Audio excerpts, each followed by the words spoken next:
a library environment. And Rachel is at the Durham Technical Community College, Northern Durham Center campus, and she was one of 2 inaugural Diversity Resident Librarians at Pennsylvania State University Libraries before serving the Virginia Commonwealth University Libraries as a Learning Technologies Librarian. So welcome, Rachel. A few other things before we get started. This event is supported through funding from the Library Services and Technology Act through the Institute of Museum and Library Services. And we are recording and we will be archiving it. We'll send the link out probably within the next week or so, along with the transcript. If there are other people watching the webinar with you, please let us know so we can add those to our session count. If you have any questions as we go along, please submit them in the chat box and we will direct them to the presenter. And at the end, if we haven't answered all of your questions, there will be time for more questions at that time. If you're at a state that has CEUs, our Georgia colleagues and others, you will be getting a certificate, so we'll send that to you. Evidently, my audio is not doing well, so let me switch it over to Rachel, and hopefully hers will be working better. Rachel, go right ahead. Okay, can everybody hear me?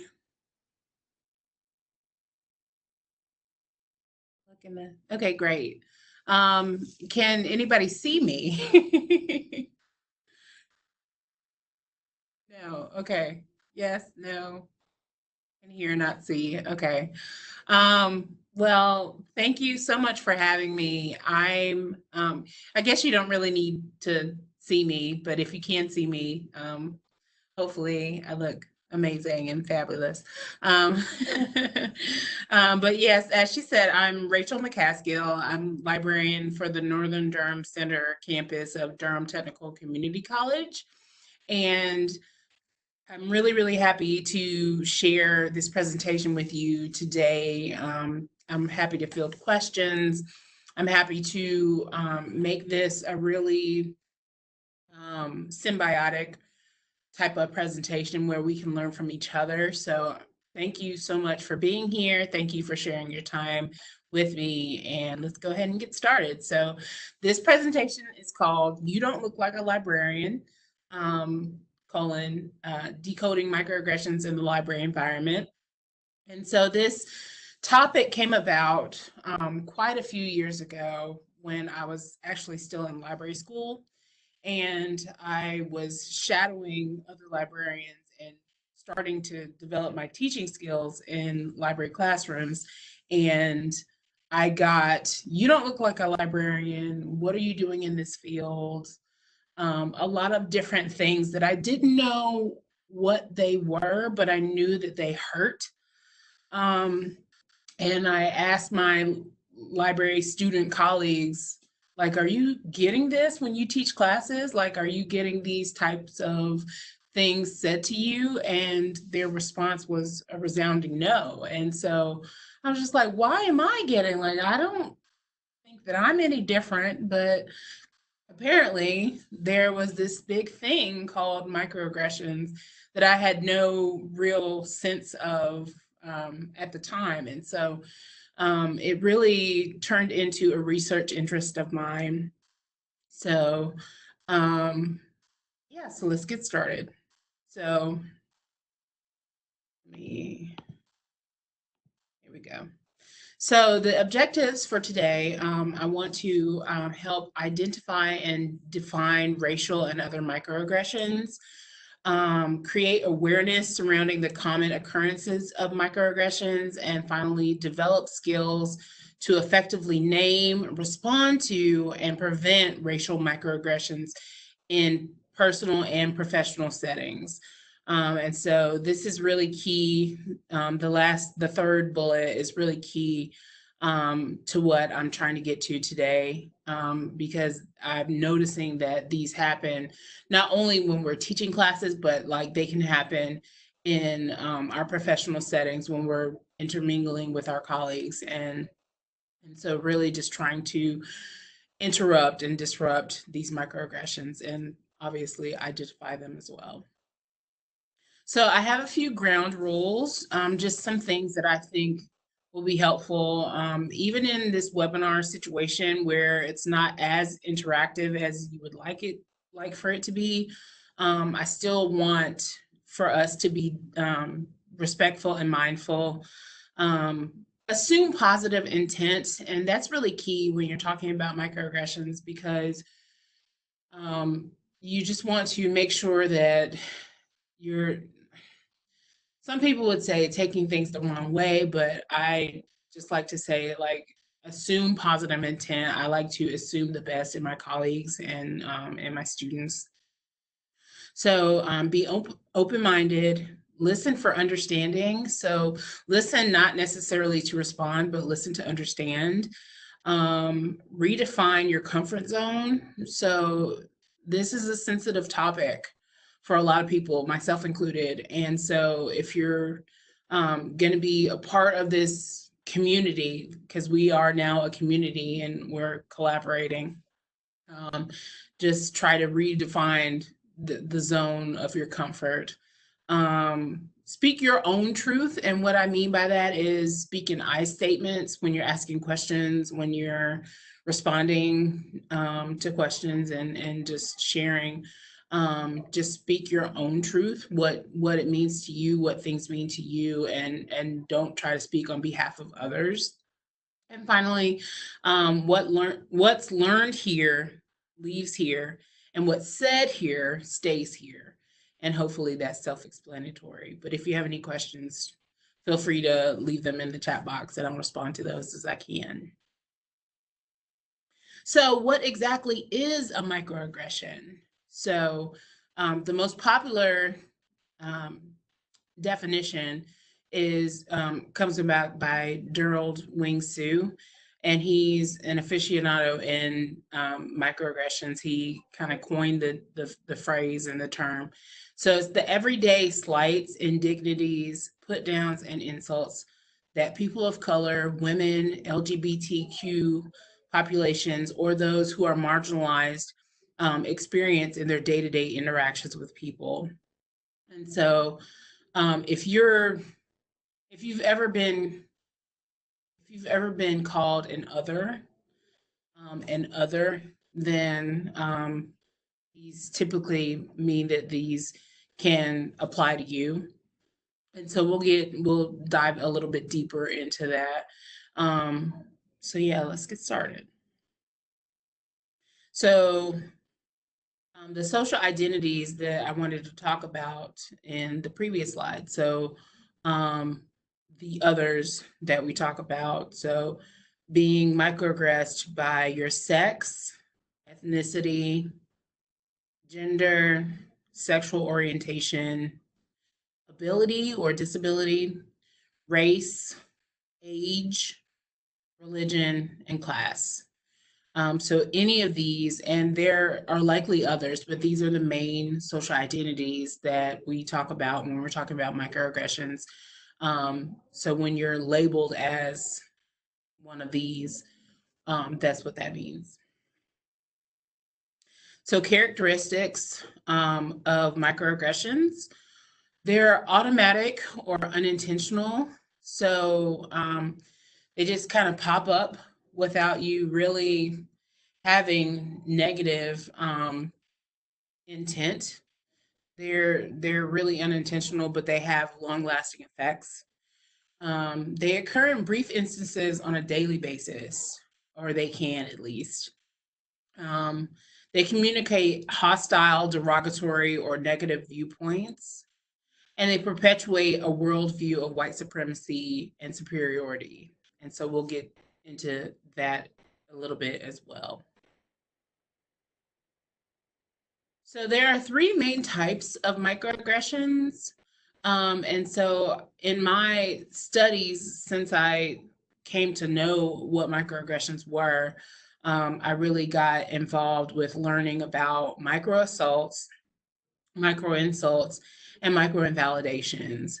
And so these are the three main types of microaggressions. Micro assaults are very overt. They sting the most, in my opinion. Micro insults are often unconscious. So they're the core of what microaggressions are. When you typically think about what a microaggression is, you're typically thinking about a micro insult. And then micro invalidations, they're also often unconscious. And so we'll dive a little bit deeper into each of these three. So micro assaults are, like I said, overt. They sting the most to me.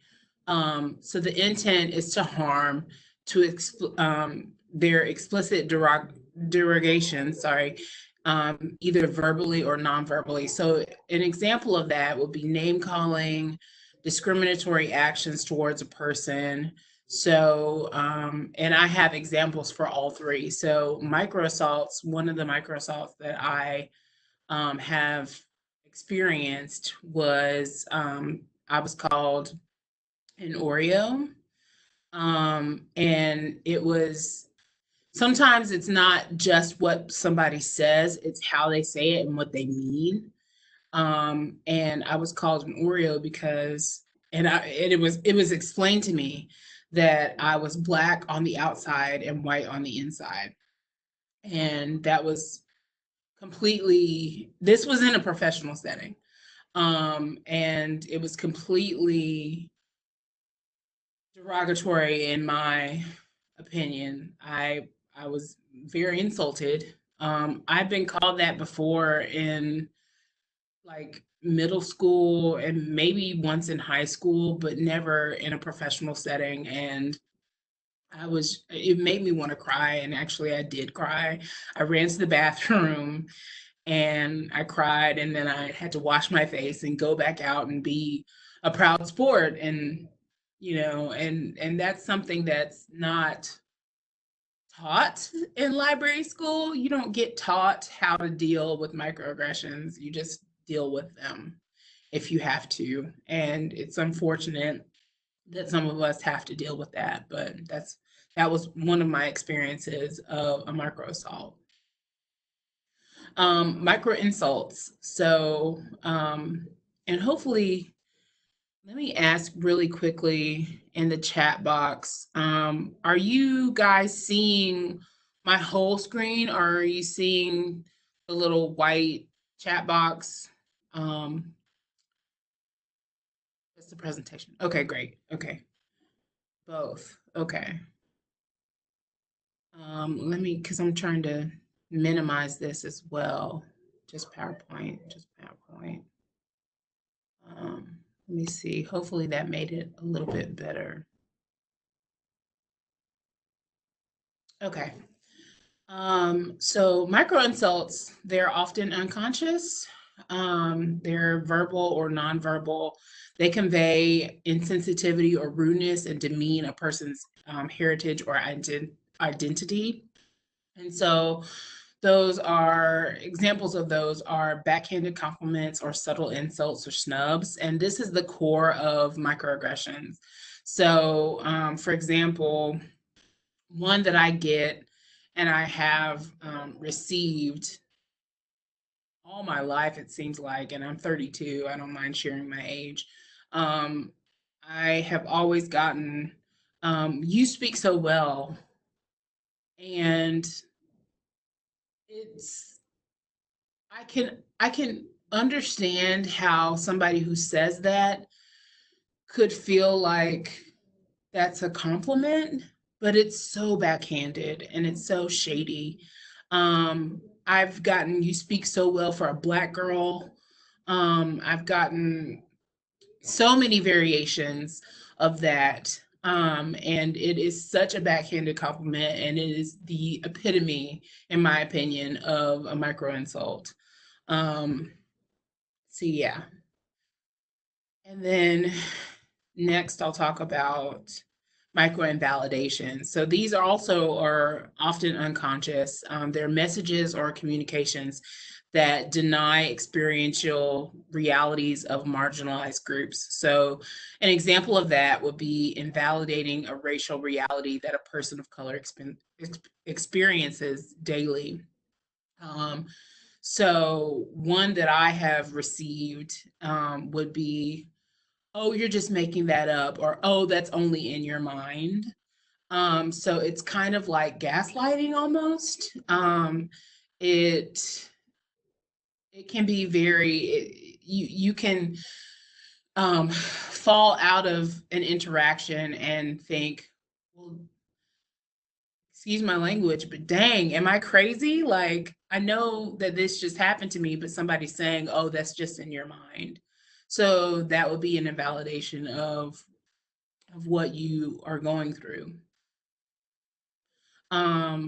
Yeah, in the comments, oh, you know, you people, or you guys, or you people have the same opportunities as us. You know, why should there be a differentiation? There shouldn't be.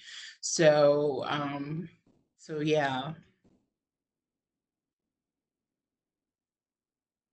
So what I like to, when I'm sharing about what microaggressions mean to me, I often think about them as mosquito bites. And it's so funny because when I first learned about microaggressions, I hadn't seen this video. I saw this video a couple of years ago, and some of you might have seen it. So I'm going to share it.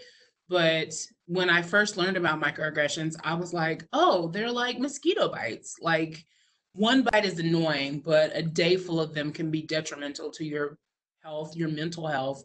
Like, they sting and they hurt, and not everybody gets them. Like, funny story, I guess it's not that funny, but I grew up in North Carolina. I still live in North Carolina, and I, as a little girl, like, I was such a tomboy. I was just always outside, always hiking and swimming and doing everything. I don't know if that makes me a tomboy or not, and maybe that's derogatory. I'm sorry if that offends anybody, but I was just always climbing trees and just outside.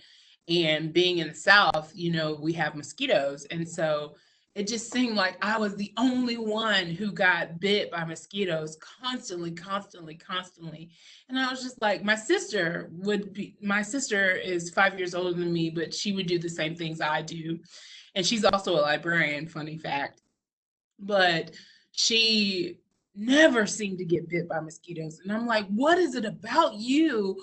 Why don't you get bit? Like, it was just really strange to me. And so when I think about microaggressions, sometimes I'm just like, it really does remind me of mosquito bites, because some people, or mosquitoes, I suppose, have an affinity for certain blood types and certain skin types, I suppose, but and then other people don't. And so I just really likened microaggressions to mosquito bites, and you'll see what I mean in just a second. Let me play this video.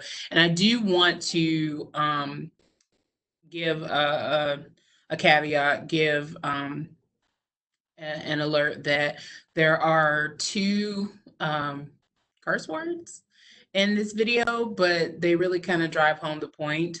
And so I apologize in advance if the two curse words offend anybody. I really don't want to offend anybody. It's just that this video that was professionally done really drives home the point that I'm trying to make.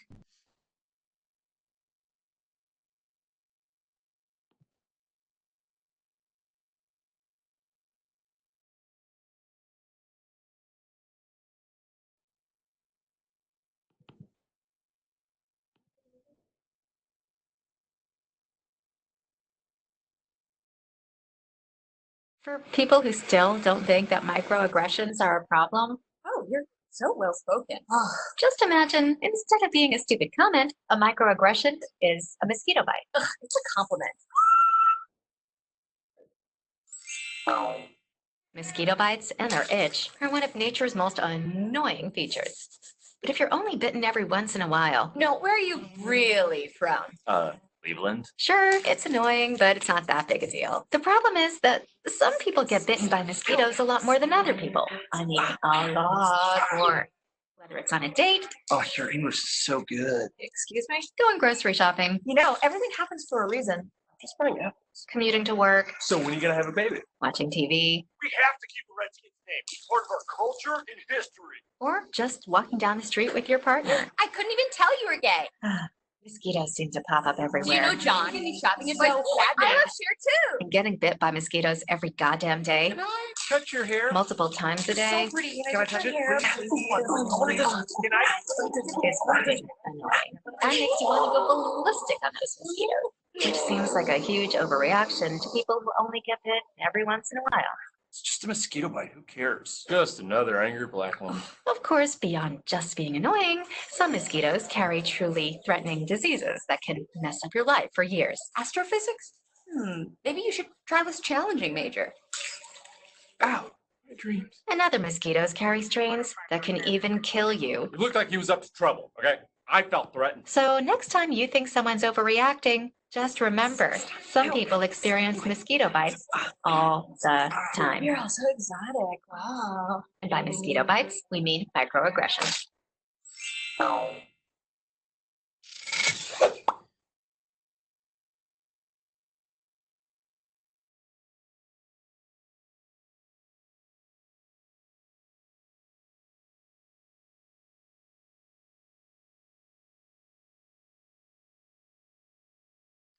Okay, can you guys hear me? Okay, great. And were you able to see the video and hear the video?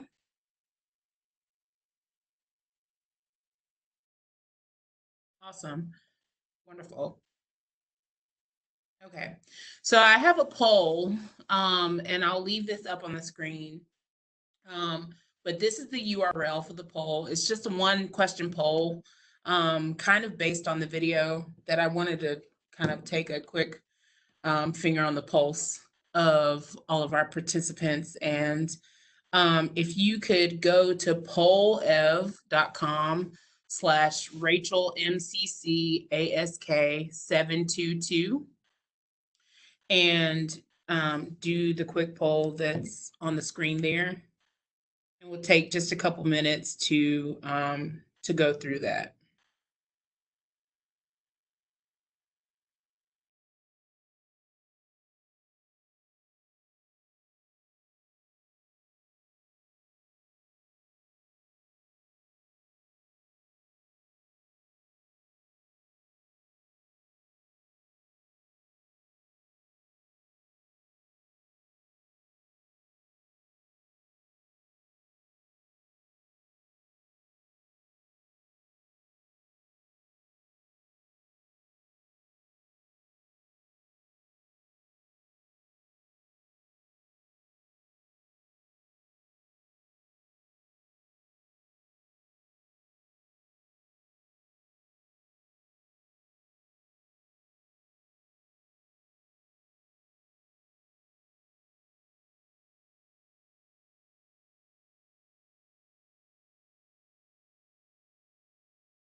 Oh, it's saying that the poll is full. I'm sorry about that.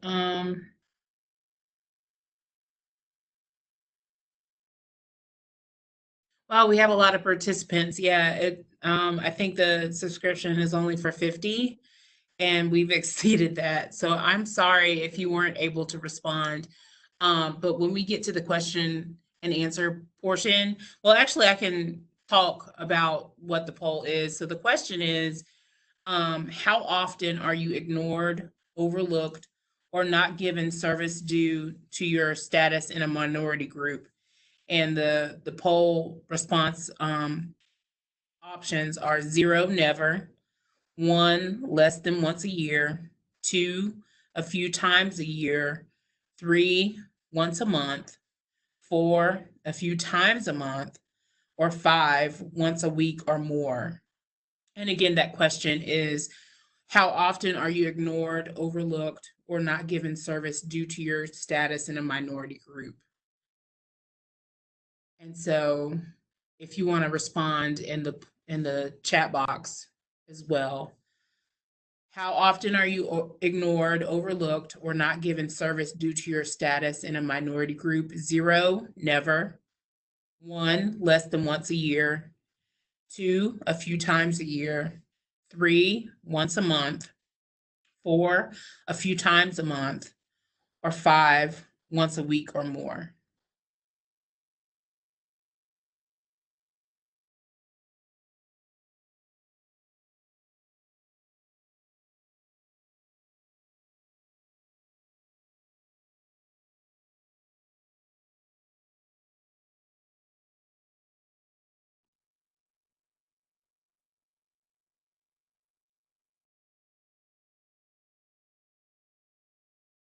I just want to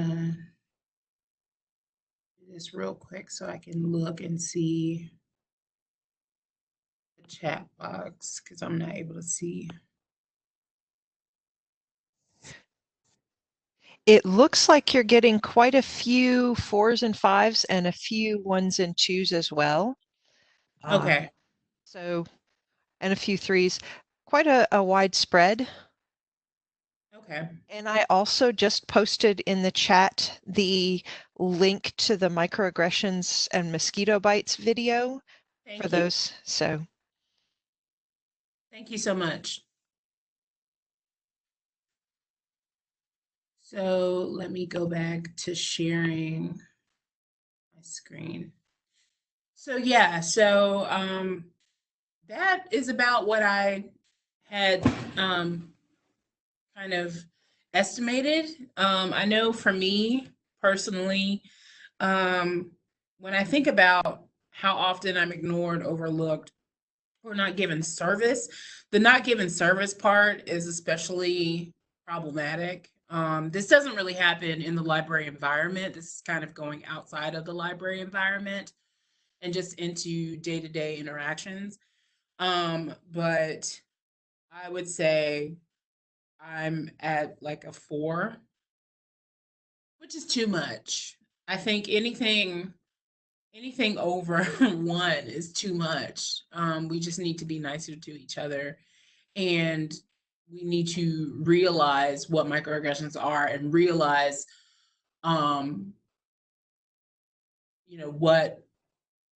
what slights do to people, because it's not okay. I was invited to present this presentation, due in part to a presentation that I gave at VLA, Virginia Library Association conference last year in October. And it was kind of like a social experiment. I put up a few microaggressions on a board, and I asked folks to interact with the microaggressions that they had either experienced with a red dot, a red sticker, or microaggressions that they had heard, or had heard of with a green dot. And I mean, the response was overwhelming.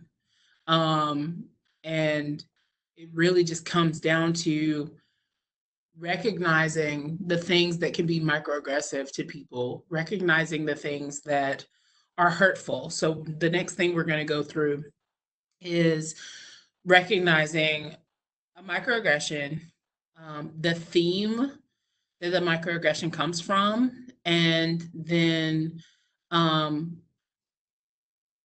the message that it gives. So we're going to talk about identifying microaggressions and their implied messages. And so I'll use this diagram to kind of go through that. So the first one, the microaggression, would be, where are you from? And a lot of times it's not just like, if you were to write down a microaggression, it wouldn't really sting, but sometimes it's the way that it's said. So like, where are you from? Somebody would say, no, but really, like, where are you from? If that makes sense. And the theme is that you're an alien in your own land. And the message is that you're not American. And so I really like to start with this one because it's one that I think a lot of us have heard. I know I've heard it a lot of times, even though I'm American. I haven't heard this directed towards me, but I've overheard it. And it really grinds my gears because, and it was kind of, it was mentioned in the video that I showed. Somebody asked the man, where are you from? No, like, really, where are you from? And he was like, Cleveland. Like, it's, we are able to exist and coexist and be who we are with our own ethnicities in America. And so the idea and the notion that you're not American is definitely a microaggression. One that I've heard a lot of times is, oh, my best friend is Black. And I did a series last year for Black History Month, and it was called Dear White People.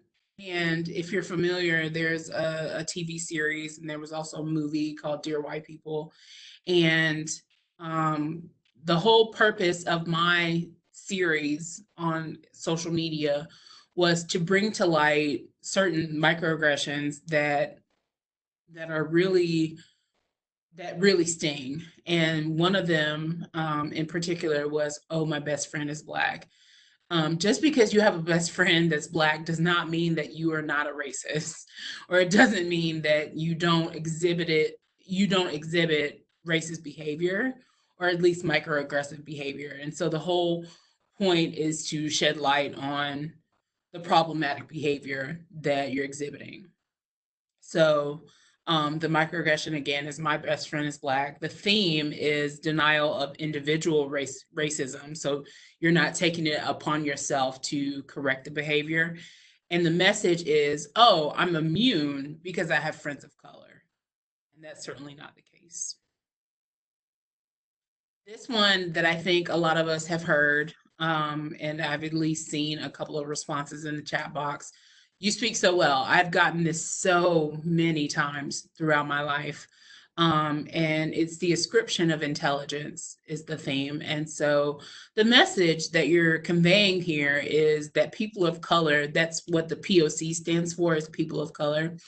People of color are generally not as intelligent as whites. And that's definitely problematic. That's definitely a microaggressive phrase. You speak so well. So this is the situation, because microaggressions can be situational as well. So without being asked, a man helps a disabled person board the train. So the theme is differently abled means less than, and the message is you can't function independently. And this is one that I personally struggle with. I don't struggle with it, but I get this a lot, not through my own self, but through my sister. My sister's deaf, and well, she's a member of the deaf community. She's about 75% deaf and 25% hearing, and a lot of people people can be so cruel sometimes without even knowing it. And people will yell at her like she can't really hear at all. And like, if you can't hear, why are you yelling in the first place? So it's just this one about being differently abled really hits home to me. This one that I mentioned before, I don't know if I mentioned this before, but I don't see color. I've gotten this a lot too. I've particularly gotten this in the library environment when folks are trying to, I don't know how to really explain, but basically saying that, oh, well, you're not black, you're not white, I don't see color. And when you say that, that means that you're colorblind. The theme is colorblindness, and the message is denying a person of color's racial or ethnic experiences. So if you say, I don't see color, it's like you're saying you don't see me, you don't see all of my experiences, you don't see what I go through. And that's an issue, because that means that you're denying who I am. Like, I identify, for example, as a Black woman. Like, woman doesn't even come first, Black does. And so if you're saying that you don't see color, that means that you don't see a whole huge part of who I am. And I wouldn't dare say that to somebody else. So it's just something to be more mindful of. Another experience, clutching a purse or wallet when a person of color walks by. The theme is criminality or assumption of criminal status, and the message is that you're a criminal, you're dangerous. And this is something that I have definitely experienced in my lifetime. It's something that is so absurd to me. It literally makes me angry, and it has driven me to the point of tears. I will be with my friends, and I have a wide array of friends. We're from all different backgrounds, and we'll be in like a group. And then if I separate from the group, and I'll be walking on my own for whatever reason, I'll see a person that is not of color, and they'll clutch their purse as I approach. And I'm just like, what about me is threatening? Like, what about me causes you to clutch your purse or your wallet when I walk by? The same thing when I'm entering an elevator. I've gotten that, at times as well. And it's just, again, things, actions, slights, micro insults, micro invalidations that we should be able to talk about, we should be able to think about before we act upon them. So now I want to talk about the topic. So microaggressions in the library environment. So I just have selected a few that I've heard and that came about through the VLA presentation that I talked about a little bit ago, the Virginia Library Association social experiment that came about when I asked people to address things that they have heard, things that they have said. People who were really honest were able to be, candid and say what they've said that they think maybe might have been a microaggression. So library suggestions and ideas being valued over staff versus non-librarian suggestions. So this has happened before in a professional environment. I've served on committees in libraries, and I can remember very concretely a time when I was serving on a diversity committee at a library, and it was made up of library faculty and library staff. And so obviously there's a rankism type situation going on there. And I can remember a library staff member coming up with an idea, a suggestion for an event, and the idea was shot down. In the very next meeting that we had, a librarian, a faculty member, said the same, almost verbatim, same idea, and it was welcomed. It carried on through. And so that's something that is obviously problematic. Like, we shouldn't obviously be doing that. So I've italicized I've placed emphasis on certain words in the rest of these. So you should be good at this. I mean, I could ask folks to, in the chat box, raise their hand if you've heard of these, or you've had these said to you, or say yes if any of these have been said to you, or if you've heard these. You should be good at this.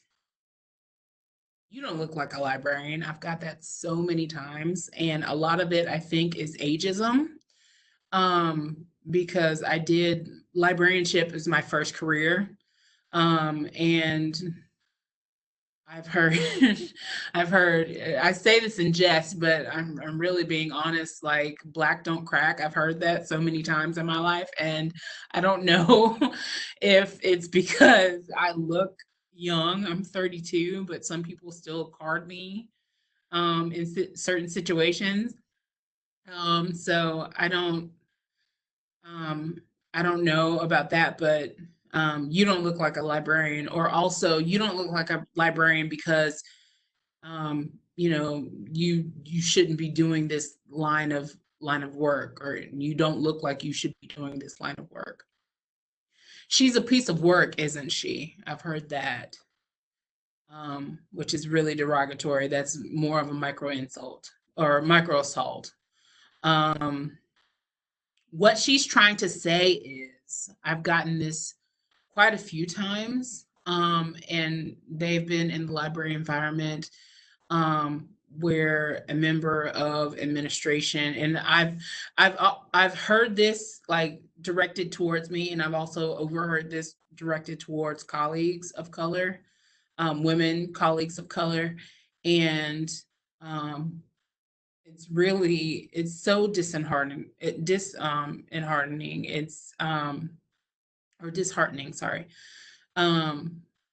where a person, usually a man, would speak over a woman and say what she's trying to say is, when obviously I'm here in the same capacity as you. I'm capable of speaking in the same manner that you are capable of speaking. It's basically mansplaining,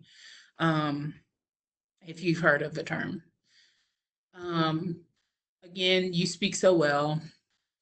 I've heard this one, don't be shy. We all want to know what you think. And I've heard this, I heard this in library school. I've heard this in professional capacities, where I'm basically the token in the room, and people want to know what I think, in terms of getting like the Black voice, or the Black opinion. And there are ways to do that in a way that is not so offensive. If you want tips on that, I can definitely talk about that in the questions. Oh, she doesn't need a microphone. This is one that I've gotten so many times. And it makes me laugh, but it also makes me want to cry, because I don't care to be, I guess this is what it sounds like, or what it feels like to hear you don't look like a librarian, because a lot of times it's you don't look like a librarian, but you don't sound like a librarian. Are you the librarian? Because I'm loud, and I've always said that. I've never backed down from the fact that I'm loud. I'm not, I guess, the stereotypical librarian. And I guess it has bitten me back because I have had people explain for me that I don't need a microphone. And it really kind of stings. It was a stinging sensation. So one that I think many of us might have heard, we value diversity, but an organization doesn't carry out equal and fair recruitment practices. So that's pretty self-explanatory, but do you really, how much do you really value diversity and equity and justice if you're not carrying out equal and fair recruitment practices? It really is kind of the opposite of what you're toting. So being called on to offer the librarian of color perspective, that's kind of what I meant earlier. This one doesn't really get me, but it has gotten a lot of my friends and colleagues continuing to mispronounce the names of coworkers or patrons after being corrected, or not bothering to pronounce names correctly in the first place. So I have so many friends who I graduated with and just have encountered in my library profession so far, who have names that maybe wouldn't be listed in the top 50 names or whatever book. And people just decline to pronounce their names at all. And it is so disheartening. My name is Rachel. My middle name is Adele. Some people don't, when I introduce myself as Rachel Adele McCaskill, some people just say Rachel McCaskill. I don't get this as often as so many of my colleagues get this, and it really infuriates me. I have cousins, I have friends, I have colleagues who just make up, or they don't make up, but they have nicknames made up for them by colleagues, thinking that it's endearing, and it's not. If I want, I'm just speaking on behalf of me. If I want a nickname for myself, I'll give you that nickname. I don't think that it's okay to place upon me a nickname that you've created because you don't feel like pronouncing my name. So that's another microaggression that I think should be talked about and should be thought about.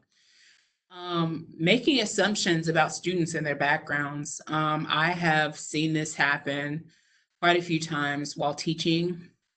And I've overheard it from students, which I think is part of the reason why talking about microaggressions should be more prevalent, because now students are starting to get involved and now they know what it is. So, for example, I had a student in a class who was Asian. He was actually an immigrant from Korea, and other students would say, "Oh, can you finish this math homework for me?"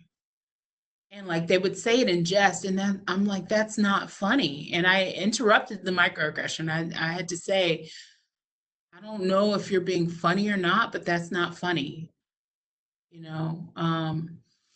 And so there are certain assumptions that we all have heard of, I'm sure, that need to be interrupted. And then just the practice of talking over coworkers and meetings, students in classes, things like that, that are really microaggressive. I've been talked over so many times. So yeah. So now I'll talk a little bit about addressing microaggressions. So the first thing that I would say is stop, take a deep breath.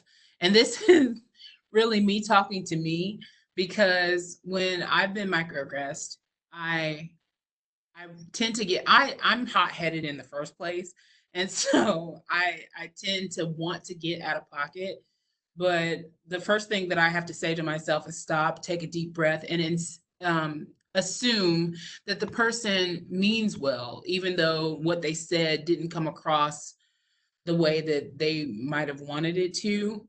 Stop and take a deep breath. Then assess the situation. Find a way to pause from assuming or react right away. If it's the first time and the incident is new, you could ask the person to repeat what he or she said or did. And I found that actually has worked. Once you stop and think about what you've said or what you've done, sometimes that catches it, and you're able to reflect on what you did and see the harm or potential harm in what you've done. Ask yourself the hard questions. Ask yourself, what kind of risk will I be taking if I respond to this? Is this particular microaggression worth my time and effort? And then do I know what I want to achieve if I do address this microaggression? So just taking the time to see and assess, step back and assess what you want to get done in interrupting the microaggression. Model the behavior. Go ahead. I don't want to interrupt, but I will notice that you have about 6 minutes left, and we do have some comments and questions coming through in chat.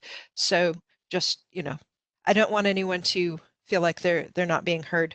Although I think these slides will probably address some of the questions we're getting. So. Okay. Yeah, I think that I'm coming up on like the last slide, so I'll be real quick. Okay, just checking in.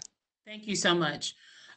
So model the behavior. So always model the behavior you want from the person or people you're confronting. So being peaceful, being coming from a place of positive intent, and making sure that you are displaying the type of behavior that you want to get. It's really the golden rule. It's really simple.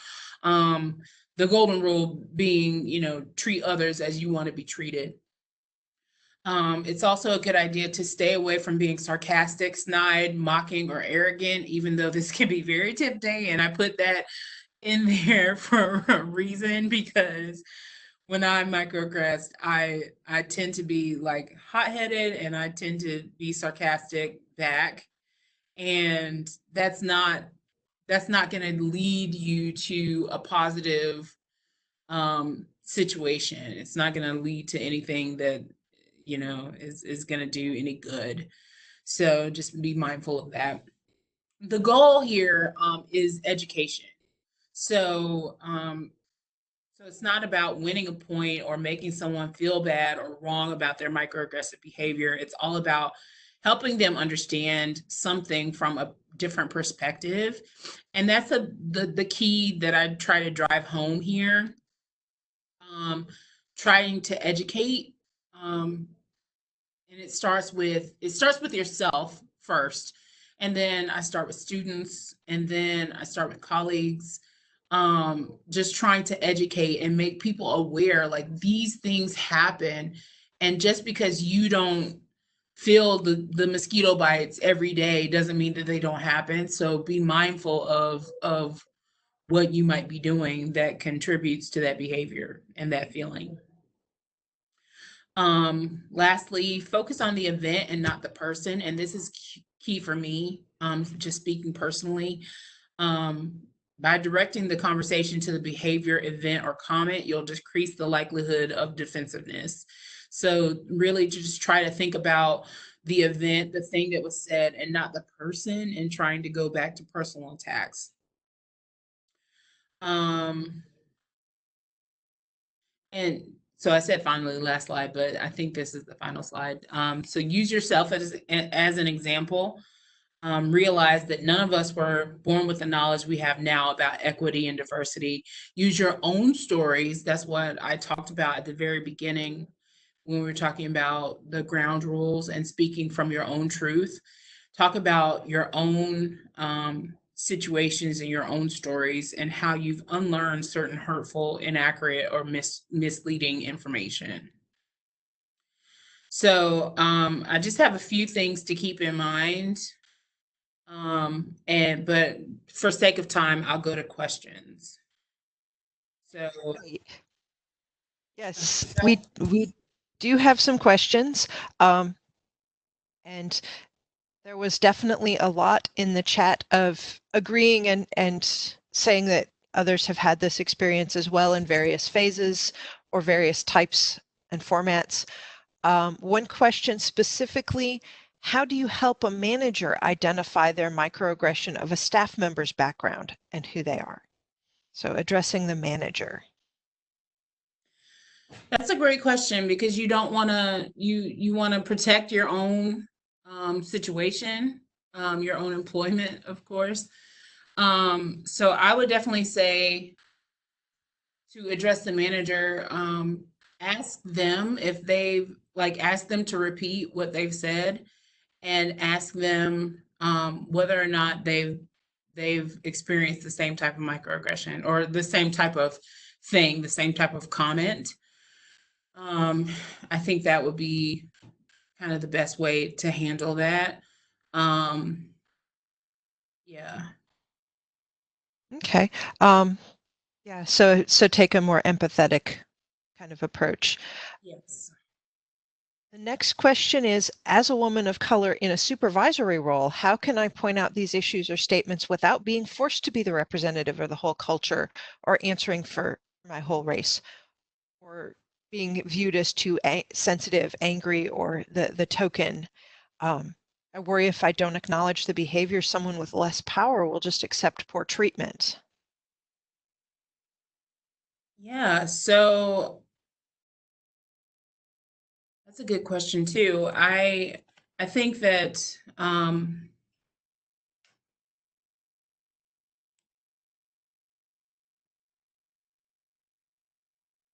really sure. I think that you can't really. I think standing up for yourself is the biggest thing here. Making sure that you stand up for yourself, and standing up for yourself, if we're being clear and honest, doesn't mean that you're being a token angry black woman or angry person of color. It means that you're sticking up for what you believe in and what you think is right. And so I would just say to stand up for yourself and make sure that that the people who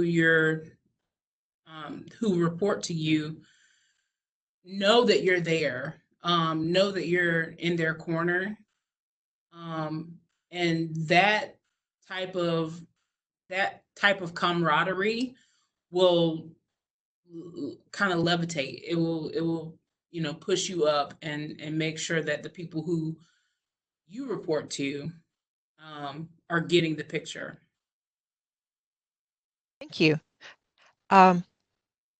I don't know, we probably do have a few more questions or could continue the conversation, but we are out of time. So we will go ahead and conclude this session.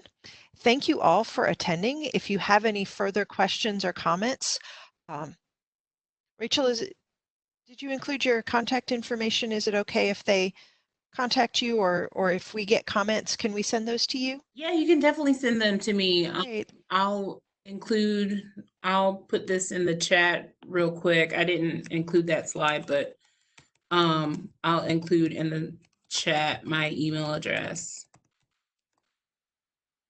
And I'm going to continue the conversation. Great, thank you so much. And we will be providing the recording and transcript as soon as we can, and you'll get an email with that. Thank you so very much. Thank you so much, everybody. Have a great day.